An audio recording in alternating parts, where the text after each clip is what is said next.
6장 열왕기상 6장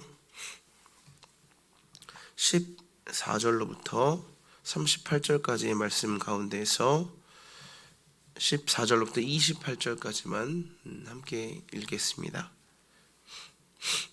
열왕기상 6장 14절로부터 28절까지의 말씀, 구약성경 열왕기상 6장 14절로부터 28절까지의 말씀, 우리 다 함께 한 목소리로 합독하도록 하겠습니다. 시작. 솔로몬이 성전 건축하기를 마치고 백향목 널판으로 성전의 안벽 곧 성전 마루에서 천장까지의 벽에 입히고 또 잣나무 널판으로 성전 마루를 놓고 또 성전 뒤쪽에서부터 20규빗 되는 곳에 마루에서 천장까지 백향목 널판으로 가로막아 성전의 내소 곧 지성소를 만들었으며 내소 앞에 있는 외소 곧 성소의 길이가 40규빗이며 성전 안에 입힌 백향목에는 박과 핀 꽃 아로를 아로새겼고 모두 백향목이라. 돌이 보이지 아니하며 여호와의 언약궤를 두기 위하여 성전 안에 내소를 마련하였는데 그 내소 안의 길이가 20규빗이요 너비가 20규빗이요 높이가 20규빗이라. 정금으로 입혔고 백향목 제단에도 입혔더라. 솔로몬이 정금으로 외소 안에 입히고 내소 앞에 금사슬로 건너 지르고 내소를 금으로 입히고 온 성전을 금으로 입히기를 마치고 내소에 속한 제단의 전부를 금으로 입혔더라. 내소 안에 감람나무도 두 그룹을 만들었는데 그 높이가 각각 10규빗이라. 한 그룹의 이쪽 날개도 5규빗이요 저쪽 날개도 5규빗이니 이쪽 날개 끝으로부터 저쪽 날개 끝까지 10규빗이며 다른 그룹도 10규빗이니 그 두 그룹은 같은 크기와 같은 모양이요 이 그룹의 높이가 10규빗이요 저 그룹도 같았더라. 솔로몬이 내소 가운데에 그룹을 두었으니 그룹들의 날개가 펴져 있는데 이쪽 그룹의 날개는 이쪽 벽에 닿았고 저쪽 그룹의 날개는 저쪽 벽에 닿았으며 두 날개는 성전 중앙에서 서로 닿았더라. 그가 금으로 그룹을 입혔더라. 아멘. 우리 함께 인사 나누겠습니다. 할렐루야. 네, 할렐루야. 반갑습니다. 오늘도 귀한 말씀의 자리, 하나님을 만나는 그 하루의 첫 시작을 하나님께 예배함으로 시작하는 귀한 예배의 자리 가운데 나오신 우리 일부 성도님들 모두를 축복하고 환영합니다. 오늘도 주신 말씀의 은혜가 이 하루를 살아가며 넉넉히 승리할 만한 그런 소망의 말씀, 능력의 말씀 될 수 있기를 간절히 소망합니다. 오늘은 말씀 열왕기상 6장 14절로부터 38절까지의 말씀 가운데에서 28절까지의 말씀으로 함께 은혜 나누고자 합니다. 아버지의 다음 왕으로 이스라엘에 즉위한 솔로몬이 임금으로서 가장 처음 그리고 가장 중요하게 역점을 두었던 첫 사업은 바로 하나님의 성전을 건축하는 것이었습니다.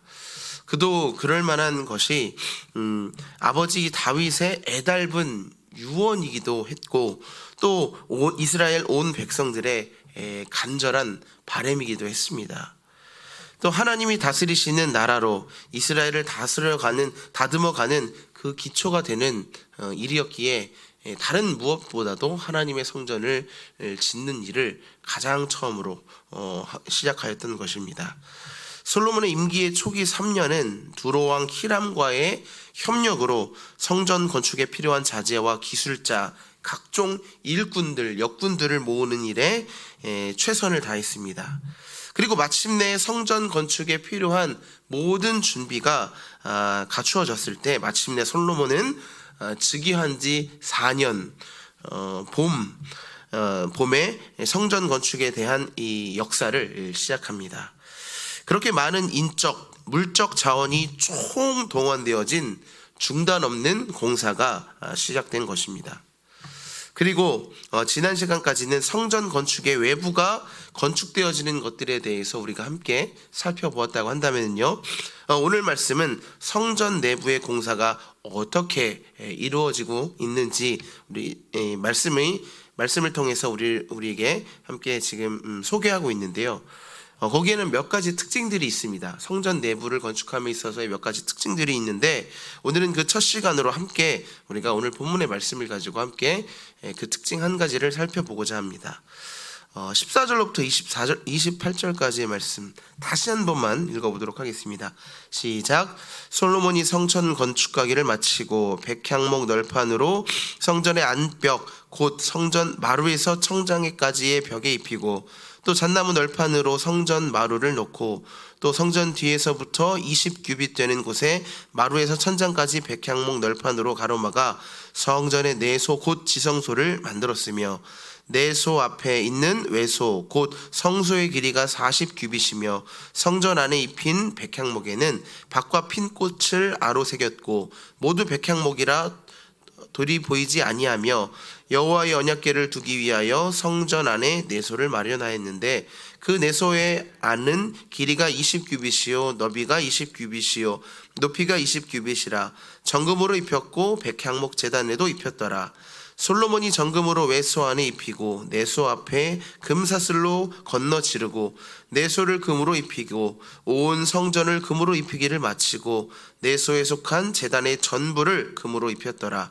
내소 안에 감람나무로 두 그룹을 만들었는데 그 높이가 각각 10규빗이라 한 나무의 이쪽 날개도 5규빗이요 저쪽 날개도 5규빗이니 이쪽 날개 끝으로부터 저쪽 날개 끝까지 10규빗이며 다른 그룹도 10규빗이니 그 두 그룹은 같은 크기와 같은 문양이요 이 그룹의 높이가 10규빗이요 저 그룹도 같았더라. 솔로몬이 내소 가운데에 그룹을 두었으니 그룹들의 날개가 펴져 있는데 이쪽 그룹의 날개는 이쪽 벽에 닿았고 저쪽 그룹의 날개는 저쪽 벽에 닿았으며 두 날개는 성전의 중앙에서 서로 닿았더라. 그가 금으로 아멘. 잘 다듬어진 돌로 쌓은 그러한 외부 공사에 비해서 성전의 내부 공사는 그 섬세함이나 정교함이 사뭇 달랐습니다. 성전 건물 내벽은 잘 다듬어진 백향목으로 벽과 천장을 그렇게 붙였고 그 다음에 성전 바닥은 잣나무 널판으로 그렇게 마루를 마감하였습니다. 또 성전 내부를 외소와 내소로 구분하여서 각각 성소와 지성소의 공간으로 분리를 했는데요. 지성소에는 이스라엘의 신앙을 가장 잘 말해줄 수 있는 가장 신성한 거룩한 상징물인 하나님의 임재를 나타내는 언약궤가 그곳에 있었고 또 양옆으로는 4.5m 높이의 동일한 길이의 날개를 펴고 있는 커다란 두 그룹 하나님의 크신 위엄과 영광을 상징하는 두 천사가 위엄 있게 위치하도록 했습니다. 솔로몬은 이 모든 내부 구조를 만들고는요, 그리고 그 성전 내부에 있는 모든 곳을 정금을 입힙니다. 정금으로 입혔습니다. 바닥이며 벽이며 천정이며 지성소 안에 그룹 할 것 없이 전부 금으로 입힙니다. 또 7장 말씀을 가보게 되면은요, 성전에서 쓸 기구를 이후에 만들게 되는데요, 그 모든 기구들에까지 온통 금으로 뒤덮는 것을 우리가 보게 됩니다. 다만 금을 어떻게 입혔는지 그 방법에 대해서는 정확하게 언급하고 있지 않아서 우리가 다 알 수는 없지만 역대하 3장 8절 말씀을 기준하여서 성전 내부를 칠한 그 금의 그 양이 600달란트, 그러니까 오늘날 우리가 킬로그램 단위수로 환산하였을 때 한 20톤 되어지는 양의 금을 사용하였다라고 볼 때 엄청난 양의 금이 사용된 것만은 틀림이 없습니다. 막대한 양의 금, 그것도 여러분 시간과 손길이 많이 가는 순금, 정금, 그 귀한 것으로 성전 건축에 사용하였다는 것이죠. 이유가 무엇이었을까요? 여러분, 동서고금을 막론하고 어느 시대, 어느 나라, 어디서나 사람들은요 금을 귀한 것으로 여겨왔습니다. 여기 계신 분들 가운데서도 금 싫어하시는 분들 계신가요? 저희 아들 그 돌잔치 했을 때 받아놓았던 금들 잘 저도 고이 모시고 있는데요. 그렇습니다. 모두가 금 싫어하시는 분들 없으실 겁니다. 그런데 솔로몬 역시 그러한 금을, 귀한 금을 성전 건축에 사용했다라는 것이죠. 왜일까요? 의미가 있겠죠. 뭔가 이유가 있겠죠. 성전을 그만큼 귀한 것으로 여겼다라고 하는 의미겠지요.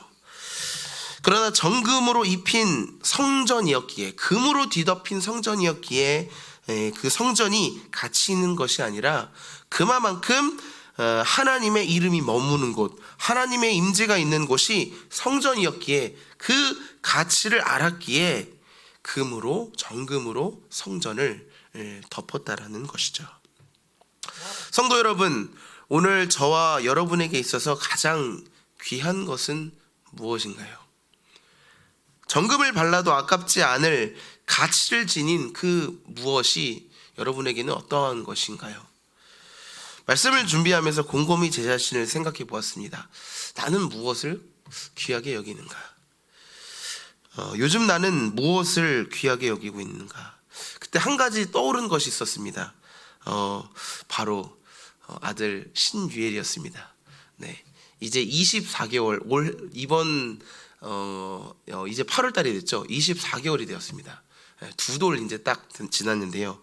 이 녀석이 22개월 동안 그 모유 수유로 엄마 쭈쭈를 그렇게 먹다가 사모의 노고로 WHO 그 권고 기준인 24개월을 다 채우지 못하고 그렇게 얼마 전에 엄마 젖을 뗐습니다.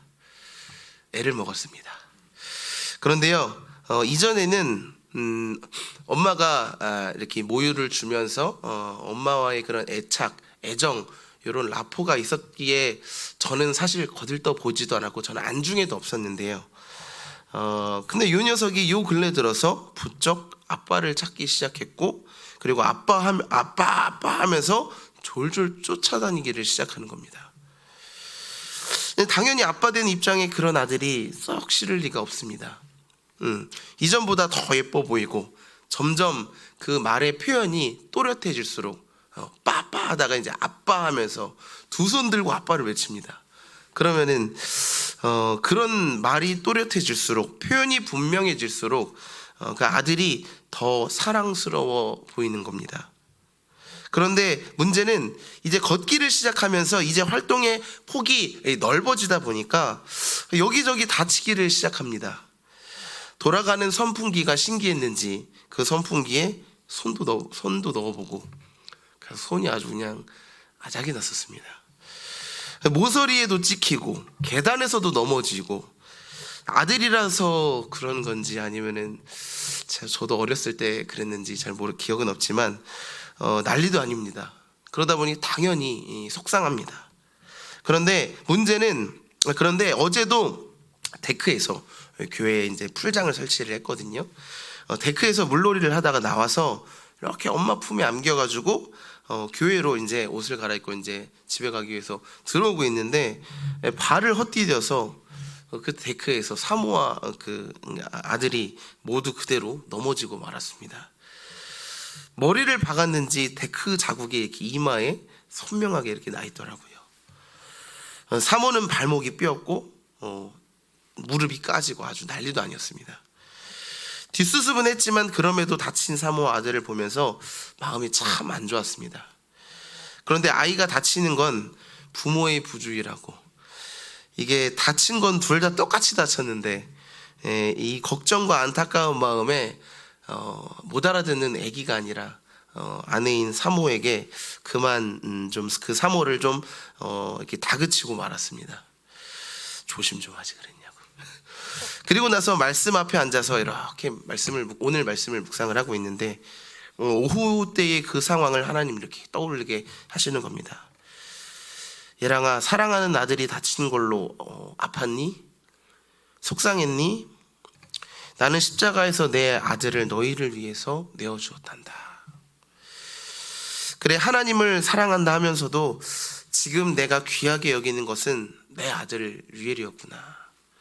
그 아들이 다치는 거 보며 마음 아파하고 그 아들이 아파했을 그 모습을 상상하면서 이렇게 울분이 차오르고 그런 생각이 들면서 하나님 앞에 잠시 좀 이렇게 마음을 이렇게 가라앉히면서 회개하는 시간이 있었습니다.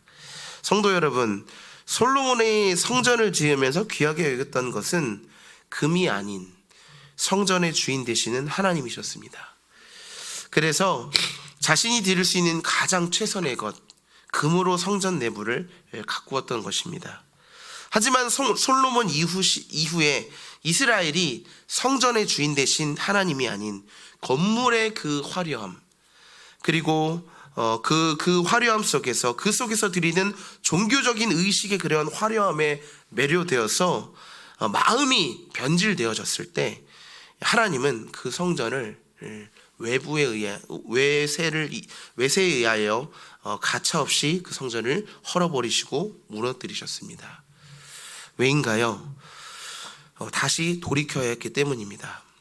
그리고 신약시대 예수 그리스도께서 이 땅에 오심으로 새로운 성전이 우리에게 다시금 되어주셨습니다. 나아가 예수 그리스도를 따르는 성도인 우리가 주님의 몸된 성전임을 알게 하셨습니다. 고린도전서 4장 16절로부터 17절까지는 이렇게 우리에게 말씀합니다. 너희는 너희가 하나님의 성전인 것과 하나님의 성령이 너희 안에 계시는 것을 알지 못하느냐. 그렇습니다. 여러분, 그러기에 성전의 가치는 치장되어진 금에 있는 것이 아니라 그 성전의 주인 되신 하나님께 있는 줄로 믿습니다. 세상에 가치 있다 여기는 것에 속아서 헛된 금들로 하나님의 전인 우리 자신을 더럽히는 것이 아니라 우리를 위해 모든 영광 버리시고 이 땅에 오신, 그래서 십자가에 달려 죽으심으로 온전한 성전이 되어주신, 그 성전의 머리가 되어주신 우리 주님만을 사랑하시고 또 귀하게 여기실 수 있는 우리 일부 성도님들 모두가 되실 수 있기를 예수님의 이름으로 간절히 축복합니다. 오늘 말씀을 준비하면서